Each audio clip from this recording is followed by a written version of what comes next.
পাশা ভাই এখানে আমার দাঁড়ান, আমার কাছে দাঁড়ান ওরে কাজ বাড়ছে।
যারা ছেলে আহমদ তুলিকে আঘাত করেছে, এই আঘাত করার সাহস কোথায় পেল তারা?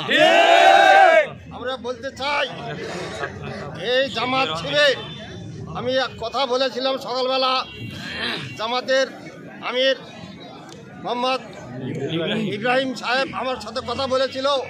আমি বলেছিলাম যে আমরা একসাথে বসে একটা সমাধানে আসবো। এরই মধ্যে আমি খবর পেলাম যে সেলিম আহমেদ তুলিককে তারা আঘাত করেছে। এই কথা শোনার পরে আমি তো আর মানে কি করব, কি বিচার হয়ে গেছি।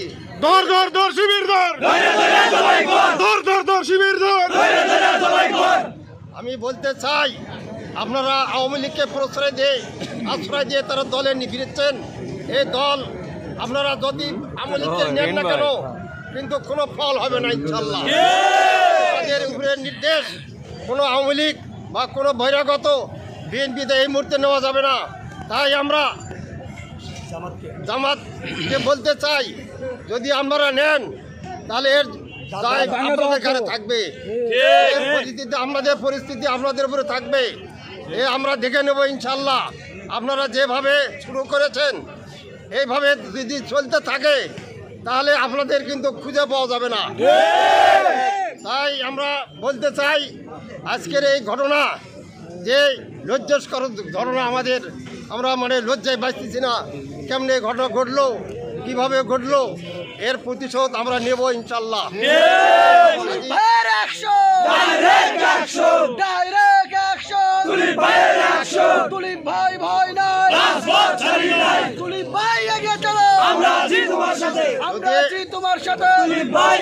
আমি প্রশাসনকে জানাতে চাই, আপনি আজকের আমাদের এই মামলাটা গ্রহণ করবেন, গ্রহণ করে এর বিহিত ব্যবস্থা করবেন। যদি আগামী দিনের মধ্যেও এর আসামি যদি অ্যারেস্ট না হয় তাহলে আমরা নিজে হাতে আইন তুলে নেব। আমাদেরকে 24 ঘন্টার সময় দিলাম, এই 24 ঘন্টার মধ্যে এই আসামিকে ধরতে হবে। যদি না ধরেন তাহলে আইন আমরা নিজে হাতে তুলে নেব।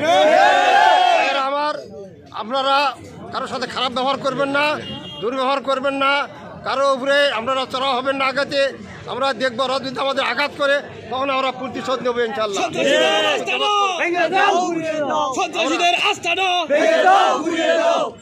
আমি ওসি সাহেবের সাথে দেখা করে যাচ্ছি, তাকে কথা বলে যাব।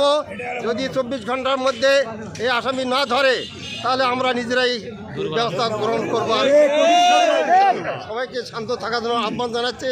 জাতীয়তাবাদী দল জিন্দাবাদ। শহীদ রাষ্ট্রপতি জিয়া রহমান আমার হক, দেশনেত্রী বেগম খালেদা জিয়া জিন্দাবাদ। তারুণ্যের অহংকার তারেক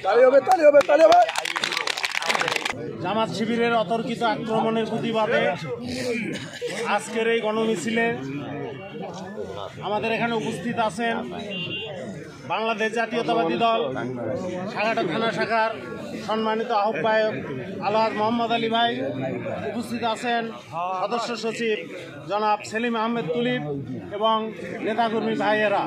সবাইকে সালাম, আসসালামু আলাইকুম।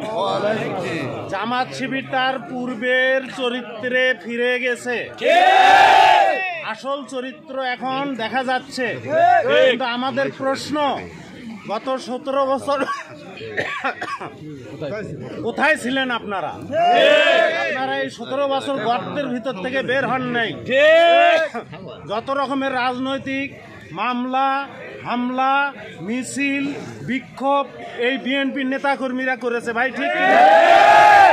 তখন আপনাদেরকে আমরা রাজপথে দেখি নাই।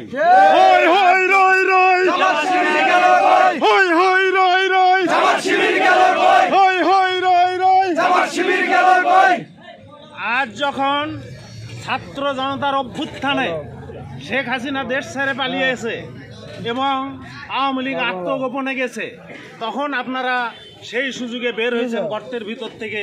বের হয়ে আপনারা এমন একখান ভাব দেখান যে আপনারা শেখ হাসিনার জায়গায় আপনারা বাংলাদেশ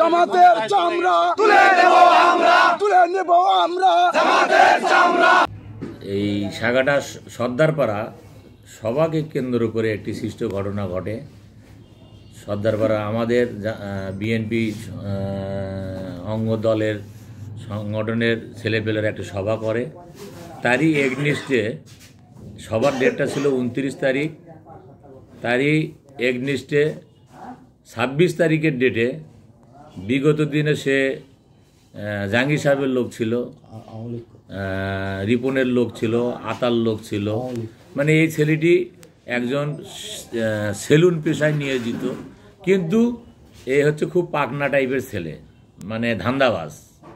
এ যখন যার তখন তার। এখন বর্তমানে সে নাকি জামাতের কর্মী হয়েছে। কোন ছেলে, কি নাম তার? আব্দুল আজিজ। সে বাড়ি কোথায়? সর্দারপাড়া, সাগাটা সর্দারপাড়া।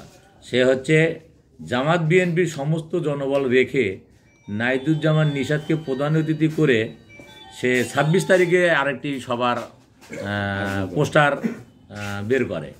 তা আমি ওকে নিষেধ করেছিলাম যে সভা তুই করবি, কিন্তু বিএনপির কোনো লোককে তুই অতিথি করবি না, কারণ বিএনপির অতিথি সমস্ত অতিথি 29 তারিখের সভায় তারা উপস্থিত থাকবে। তা ও হচ্ছে বলছে যে না, আমি জামাতের লোক নিয়ে আমি সভা করবো। তাই ও বলছে যে ঠিক আছে, তুই জামাতের নিয়ে করবি, কিন্তু বিএনপিকে কাউকে অতিথি করবে না। কিন্তু দেখা যাচ্ছে যে পোস্টারে নাইদুজ্জামান নিশাদকে সে ব্যবহার করছে। তা ওকে কালকে যখন এই পোস্টার বের হওয়ার পর ওকে ডাকে আনা হয়েছিল, ওই বলছে যে না, আমি নিশাদক আনমুই। মানে ভাবটা এমন যে আমার চেয়েও নিশাদের মানে ওর কাছে প্রিয় ব্যক্তি এরকম মনে হয়। তা আমি নিশাদকে নিষেধ করছি, সে নিষাদ বলছে না, আমি তো ভাই ওই প্রোগ্রামে যাব না। তা যে প্রোগ্রামে আসবে না তাকে কেন ব্যবহার করে সে সভা করবে? তা যাই হোক, আমাদের ছেলেবেলে কথা কাটাকাটির পর্যায়ে ওকে 2-1টি চত্থাপড় দিয়েছিল গতকাল। কিন্তু আজকে আমি কুড়িগ্রাম যাওয়ার কথা ছিল, সকালে গাড়ি আসতে দেরি হওয়ায় দেখতেছি যে জামাতের লোকজন বিভিন্ন এলাকা থেকে জামাত সংগঠিত হচ্ছে। আমাকে বললো যে ভাই জামাত মিছিল করবে। তা আমি আমাদের ছেলেবেলে যারা বাজারমুখী সবসময় থাকে তাদেরকে বললাম ঠিক আছে মিছিল করুক। হ্যাঁ, কিন্তু দেখা যাচ্ছে তারা জামাত বিএনপিকে অকথ্য ভাষায় গালাগালি এবং লাঠি নিয়ে ইট পাথর দিয়ে লাঠি মিছিল করছে। তো এক পর্যায়ে আমাদের ছেলেপেলের উপর তার আক্রমণ করে। আমি এক এসআই সহ আমি দাঁড়িয়ে আছি, আমি মানে বুঝতেই পারতেছি না। আমি বারবার ওই মাইক্রো আনার জন্য চেষ্টা করতেছি, মোবাইলে কথা বলতেছি, হুট করে এসে দেখি তারা আমার উপর আক্রমণ করে এবং মাথায় আঘাত করে। আঘাতের ফলে আমার এই ফোলা জখম হয়েছে।